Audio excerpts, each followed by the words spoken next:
Izin saya di sini ya Pak ya. Itu posisinya beda. Itu untuk orang-orang bos-bos saja. Iya Bapak Suai Pak. Suai. Untuk orang yang mau berbuka puasa di tengah-tengah anak-anak kita, insya Allah selalu diberkahi Allah Subhanahu Wa Taala. Amin. Amin. Dari Rumbai hendak ke Puraya. Bantu Pak. Sekarang saya balas bantu nih Pak.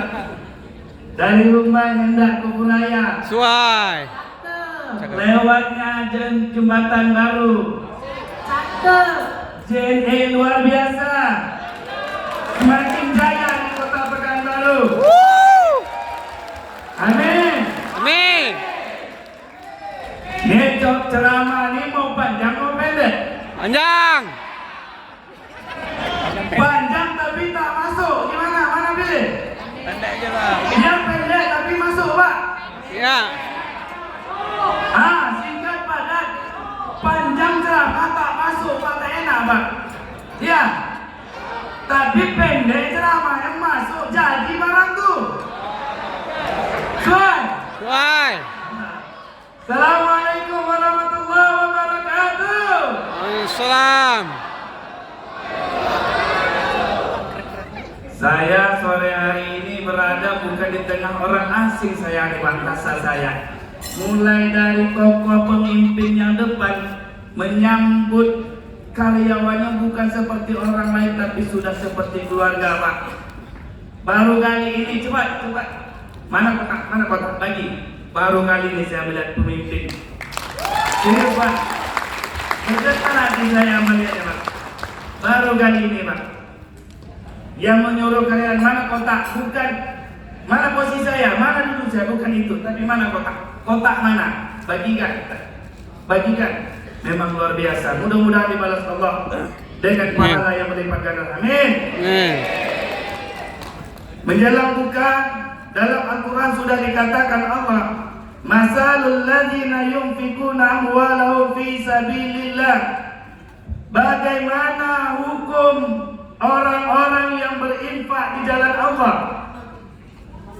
Diumpamakan Allah ada satu batang pohon, yang satu batang pohon itu tumbuh menjadi 7 batang cabang. Dari 7 batang cabang tumbuh menjadi 7 batang ranting. Dari 7 batang ranting tumbuh menjadi 7 benih. Maka diumpamakan Allah, orang-orang yang menginfakkan hartanya di jalan Allah, maka akan diberi Allah 7 kali lipat. Maka jangan salah, JNE punya harta kekayaan 7 turunan, insya Allah tak habis. Amin. Amin. Karena 7 turunan itu bukan dari Ustaz, tapi sudah digambarkan oleh Al-Quran.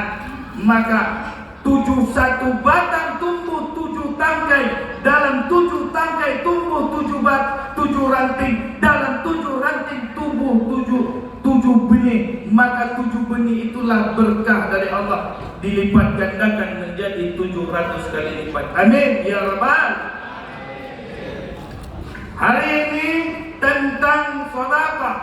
Izin Bapak Pembina perusahaan yang saya tak bisa sebutkan satu persatu nama dan pangkatnya, namun saya menyapa saudara-saudara saya.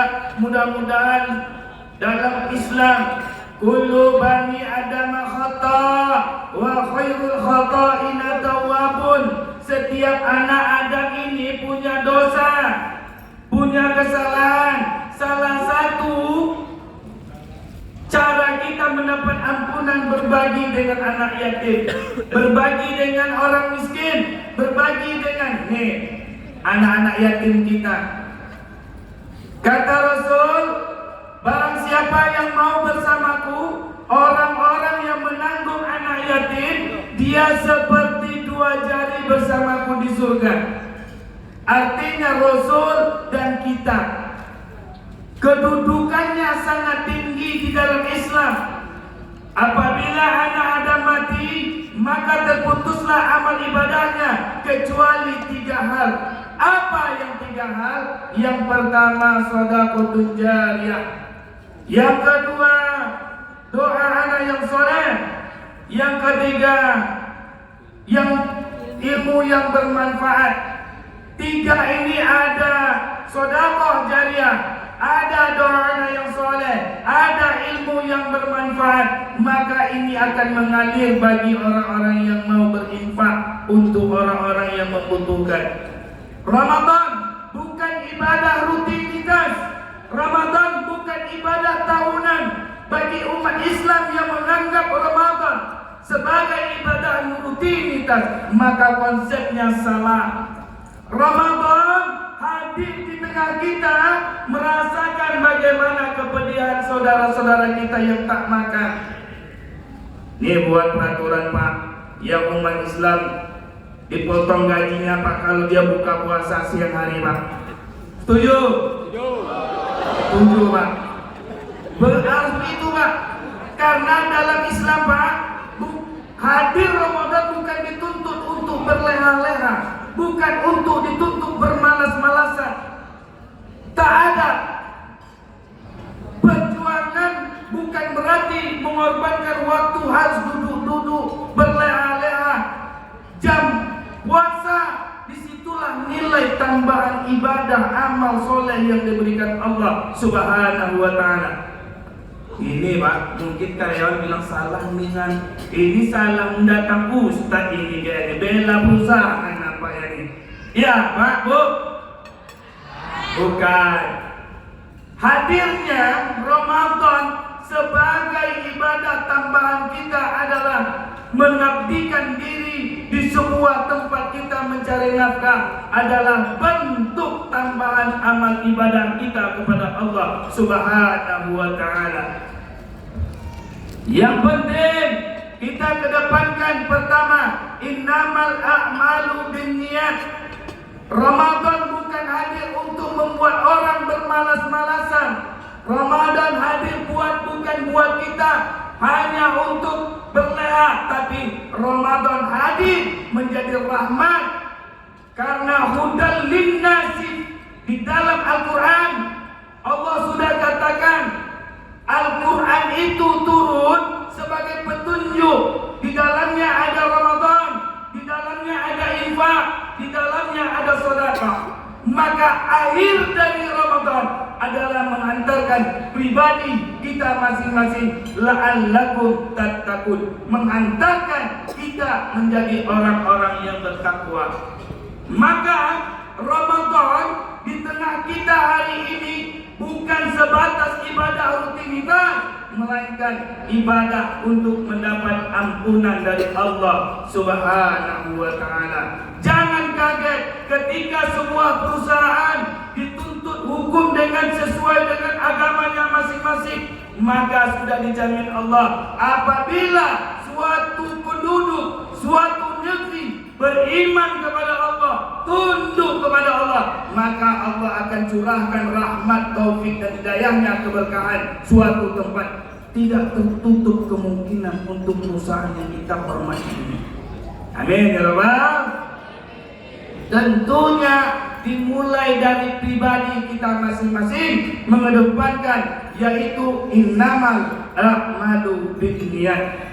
Semua itu akan dikembalikan kepada niat kita masing-masing, maka kita akan diniatkan dengan hasil apa yang kita niatkan. Maka Ramadan di tengah kita bukan sebagai batas amal ibadah biasa-biasa saja, namun Ramadan hadir menyucikan diri kita masing-masing, menjadikan pribadi kita jauh lebih baik ke depannya. Dalam Al-Quran, ya ayyuhalladzina amanu, kata Allah, wahai orang-orang yang beriman, kutiba alaikumusiyam. Kutiba alaikumusiyam ini adalah bentuk perintah Allah kepada kita. Laksanakan puasa. Melaksanakan puasa bukan baru ini, tapi sudah jauh sebelum kita sudah diperintahkan Allah kepada umat-umat terdahulu. Menjadi apa? La'allakum tattaqun, agar kamu menjadi orang-orang yang bertakwa. Di dalam Ramadan ada infak, ada maka semua digambar oleh Rasulullah. Man qama ramadhana imanan wa ihtisaban ghufira lahu ma taqaddama min dzambi. Barang siapa yang benar-benar melaksanakan ibadah Ramadan dengan penuh mengharap keimanan, maka Allah akan ampunkan segala dosa dan kesalahannya di masa yang akan datang. Allah ampunkan dosanya di masa lalu, maka keluar dari Ramadan, maka Allah kasih rezeki yang berlimpah. Amin. Dijadikan keluarganya sakinah, mawaddah, warahmah. Dijadikan perusahaannya selalu perusahaan yang terbaik. Amin. Rezeki perusahaannya lancar, menghasilkan yang terbaik, berkah rezekinya, kemudian terus bertumbuh dan berkembang untuk selalu berbagi di tahun-tahun yang akan datang, ya Pak. Mudah-mudahan ini yang terbaik. Khairun nas anfa'un linnas. Jadilah kamu orang yang bermanfaat buat orang yang lain. Bagaimana bermanfaat? Salah satu sudah dibuktikan perusahaan kita JNE, yaitu berbagi dengan orang-orang anak-anak yatim, kaum duafa, orang-orang yang tak mampu. Yang paling terpenting, Pak, pembagian infak itu utamakan keluarga. Itu yang paling terpenting di dalam Islam. Setelah keluarga JNE terpenuhi, baru bagi untuk orang lain. Karena dari kita untuk kita, maka kita menghidupkan ekonomi dengan berbagi infak sedekah dari kita buat kita. Artinya Islam menolong dengan bentuk infak dan sedekah, menjadikan ekonomi umat terbaik, menjadikan ekonomi umat maju di tengah kondisi yang barangkali kurang beruntung secara ekonomi. Yang saya hormati para pimpinan yang dimuliakan Allah Subhanahu wa taala, seluruh karyawan JNE, mudah-mudahan di Ramadan yang ke-21 ini, insyaallah malam ini sudah masuk ke-21. Kita sudah melalui dua babak. Babak pertama 10 Ramadan namanya rahmat, dan babak kedua maghfirah, dan insyaallah kita masuk babak ketiga itqum minan nar. Karena waktu berbuka sudah masuk, yuk sama-sama kita membaca Bismillahirrahmanirrahim. Allahumma laka sumtu wa bika amantu wa ala rizqika aftartu bi rahmatika ya arhamar rahimin. Akhirul kalam, wabillahi taufiq wal hidayah. Assalamualaikum warahmatullahi wabarakatuh.